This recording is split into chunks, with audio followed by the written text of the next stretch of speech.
자, 이번 문제는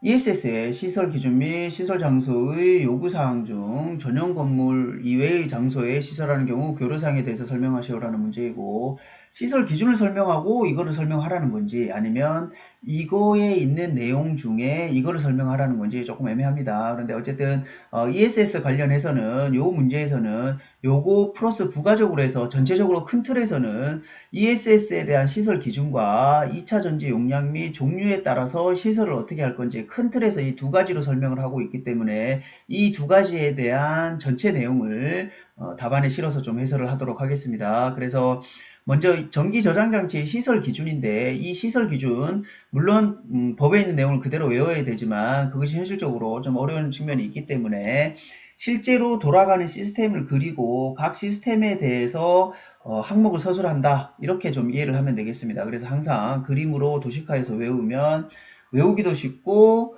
자체적으로도 채점하는 데 있어서 많이 부가적인 플러스 요인이 된다라는 것을 말씀을 드리고,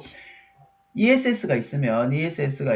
태양광 발전과 마찬가지로 PCS라는 일종의 인버터 장치가 되는 것이죠. 그래서 충전할 때는 AC를 DC로 바꿔주고 방전할 때는 DC를 AC로 바꿔주는 PCS라는 일종의 인버터가 들어가고, 이 인버터를 통해서 상용부하에 전원을 공급하든가 아니면 계통에 연계를 하든가 아니면 비상부하에 연계를 하든가, 요렇게 부하의 전원을 공급하는데, KC에서도 규정하고 있는 것이, 그러면 자, ESS에 대한 기준은 어떻게 할 건지, 이 ESS와 PCS 간의 DC 전로에 대한 것은 어떻게 할 건지, PSS에 대한 것은 PCS에 대한 것은 어떻게 할 건지, 그 다음에 이 선로에 대한 저압 선로에 대한 기준은 어떻게 할 건지, 그 다음에 이것을 각각 연계하는 데 있어서는 어떻게 할 건지, 이것을 중제목으로 적어주면 되는 것입니다. 중제목. 그래서 일일이 외워줄 필요 없이 이 그림만 하나로 이해를 하면 된다라고 보면 되고, 이 중제목에 대한 내용을 각각 좀 살펴보면, 계통에 연계하는 경우는 뭐 당연한 얘기겠지만 연계 요건을 만족해야 되는데, KC에서 얘기하고 있는 연계 요건은 우리가 태양광 발전을 PCS를 통해서 계통에 연계할 경우에 이 태양광 발전이 단독 운전하지 않도록 해야 되는 규정이 있었죠. 그래서 그거와 마찬가지로 단독 운전을 방지해야 되고, 계통에 이상 발생 시 자동으로 분리해야 되고, 자동으로 분리했다가 재병입을 할 때는 계통이 완전히 정상 상태로 돌아온 상태에서 일정 시간이 지나야 되는 그런 재병입 요건이 있었습니다. 그래서 이런 재병입 요건을 만족해야 된다라는 거고, 비상부하에다가 공급을 할 때는 당연한 얘기겠지만 이 비상부하의 용량만큼이 항상 ESS에 저장이 돼 있어야 되는 것이죠. 그래서 평상시에 상용부하 쪽으로 전원을 다 공급해버리면 비상부하로 공급할 필요성이 있을 때 용량이 부족할 수 있기 때문에 항상 충전 용량을 상시 보전해야 된다 라는 거고, 여기에 간선에 대한 공사는 2.5스퀘어 이상을 사용을 해야 되고, 공사 방법의 종류는 케이블 공사, 금속관 공사, 제2금속재, 가요전선관 공사, 합성 수지관 공사 등을 사용을 해서 포설을 할 수 있다라는 것이 요건이고, PCS에 대해서는 과전류라든가 가전압, 저전압 이런 제어장치 이상과 같은 상황에 대해서 이런 것들을 상시 모니터링 할 수 있어야 된다 라는 거고, 이 2차 측 DC 전로에 대해서는 지락보호 장치를 해야 된다라는 거고, 이것에 대한 지락보호 방법에 대해서는 접지계통 같은 경우에는 뭐 누전 차단기라든가 이런 것들 사용을 하면 되고, IT 계통과 같이 지락 전류가 너무 작아서, 지락 전류가 아주 작은 경우에는 우리가 절연 감시 장치를 설치를 하게끔 되어 있죠. 그래서 요거에 대한 세부 사항은 우리가 태양광 발전에 있어서 DC 선로의 지락 보호 방식에 대해서 설명하시오라는 문제 지난번에 시험에 났었고, 그 문제 참조하면 이 부분에 대한 세부 사항을 알 수가 있는데, 어쨌든 DC 선로에 있어서 지락 보호해야 된다라는 거고, ESS에 있어서는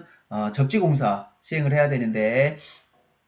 KC에서 나오는 모든 문제들은 다 금속재 외암에는 접지공사를 해야 되고, 이것은 KC 140을 준용하도록 되어 있습니다. 140의 내용이라는 것이 결국은 뭐 다른 내용은 아니고, 이렇게 노출도전부, 즉 기기가 이렇게 있으면 이 기기는 접지발을 통해서 보호도체가 연결이 돼야 되고, 이 기기는 보호등전이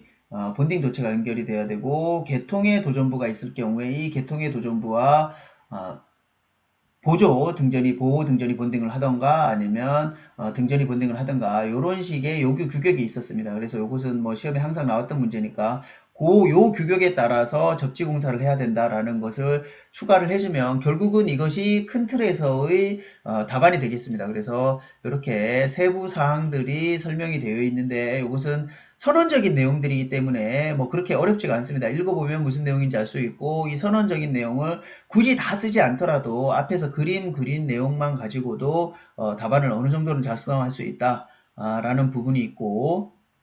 두 번째가 2차 전지 용량에 따른 종류에 따른 용량 및 종류에 따른 시설이 되는데, 요것도 마찬가지로 큰 틀에서 이렇게 그림 하나를 그려서 좀 기준을 암기를 하면 되겠습니다. 그래서 2차 전지의 종류는 크게 리튬 및 나트륨계 2차 전지가 있습니다. 요것은 우리가 2차 전지 같은 경우에 ESS 같은 경우에는 최근에 그 적용이 좀 많이 주춤하고 있는데, 그 적용이 주춤한 이유는 바로 이 화재 때문에 그런 것이죠. 화재에 매우 취약한데 그 중에서도 리튬하고 나트륨계가 화재에 더 취약합니다. 그래서 이것을 하나의 계열로 묶어서 시설 기준을 얘기하고 있고, 두 번째는 우리가 흔히 현장에서 사용하고 있는 니켈 카드뮴이나 이런 니켈 계열, 그 다음에 연축전지, 우리가 현장에서는 ES 배터리라고 하죠. 그래서 연축전지 계열의 배터리로 크게 두 항목으로 설명을 하고 있고, 두 개가 비슷한 내용입니다. 비슷한 내용이라서 요거 하나에 대해서 좀 설명을 하면,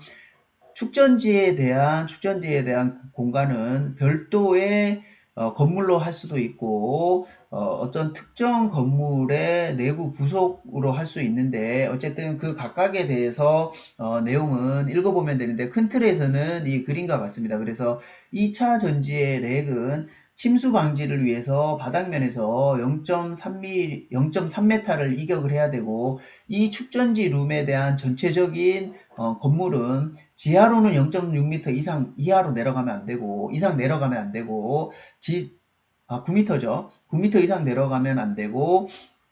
지상으로는 22m 이상 올라가면 안 된다는 얘기입니다. 건물이 너무 높거나 지하로 많이 내려가게 되면 그만큼 화재에 있어서는 굉장히 취약해지기 때문에 이렇게 높이를 규정을 했고, 당연히 뭐 소화 설비 있어야 되고 CCTV를 설치를 해야 되고, 가장 중요한 것이 이 배기 장치를 해야 됩니다. 그래서 가스 같은 것이 나올 수가 있고, 이것이 이 가스가 축적이 돼서 폭발하는 상황이 발생하지 않게끔 하기 위해서 배기 설비를 해야 되고, 이 축전지 렉은 벽과 1m 이상을 이격을 해야 되고, 이 축전지 룸은 내화 구조의 격벽으로 설치를 해야 되고, 당연한 얘기겠지만 이 내부 건축 마감은 다 불연제를 사용해야 되고, 이 내화 구조의 격벽은 5메가 와트 아워 기준으로 해서 격벽을 설치를 해야 된다 라는 것이 기본적으로 기준이 되겠습니다. 그래서 침수 방지를 위해서 어떻게 할 건지 0.3m 이상 바닥면에서 이격을 해야 되고, 뭐 염전 같은 경우에는 조금 더 까다롭게 0.6m 이상을 해야 되고, 벽과의 이격거리는 1m 이상을 해야 되고, 이 전체적인 건물의 기준은 지상으로 22m 이내여야 되고, 지하로 9m 이내여야 되고, 배기 설비, CCTV 같은 것들을 갖춰야 된다 라는 것이고, 여기에 설치하는 PCS 같은 경우에는 긴급 상황이 발생을 하면 운영실에 알려줄 수 있도록 알람 설비를 갖춰야 되는데, 이 긴급 상황이라는 것은 뭐 과충전, 과방전, 과전화, 과전류, 그 다음에 뭐 축전지에 대한 온도 상승 뭐 이런 것들이 있는데, 이 그림에서도 다 표현하기 힘드니까 뭐 이 정도만 표현을 해주면 되는 것이고, 다른 건물의 출입구라든가 피난 계단 등하고는 3m 이상 이격을 해야 되고, 주변 도로와는 1.5m 이상 이격을 해야 되는데, 충돌 방지 장치가 되는 것이죠. 충돌 방지 장치를 도로와 인접해 있는 경우에는 이렇게 충돌 방지 장치를 설치를 해야 된다라는 것이 기본적인 요건이 되겠습니다. 그래서 세부적인 사항들은 이렇게 시설 기준에 명기가 되어 있는데, 이것도 마찬가지로 대부분이 다 선언적인 문구이기 때문에 내용을 읽어보면 어떤 내용인지 알 수가 있고, 이 내용을 압축한 것이 제가 앞에서 설명한 앞에서 설명한 내용이 되겠습니다. 그리고 마지막으로 이제 흐름 장치에 대한 시설이 있는데 제가 크게 납과 니켈, 카드뮴 뭐 이런 계열하고 앞에서는 리튬 계열이었죠. 리튬하고 나트륨 계열이었고 두 번째가 납과 니켈이고 세 번째가 흐름 전지인데 이것이 신재생 파트에 있는 레독스 플로우 전지라는 이런 플로우 즉 전해액을 펌프로 계속 운송하면서 쓰는 계열의 2차 전지가 되겠습니다. 그래서 이 2차 전지 같은 경우에는 전해액이 펌프를 통해서 배관을 통해서 상시로 이동을 하기 때문에 이런 전해액 유출이라든가 이런 문제가 생길 수 있기 때문에 이런 부분들에 대한 추가적인 내용이 명기가 되어 있다. 라고 이렇게 이해를 하면서 이렇게 해서 이 내용을 읽어보고 앞에 있는 그림을 가지고 답안을 좀 작성을 하면 되겠습니다.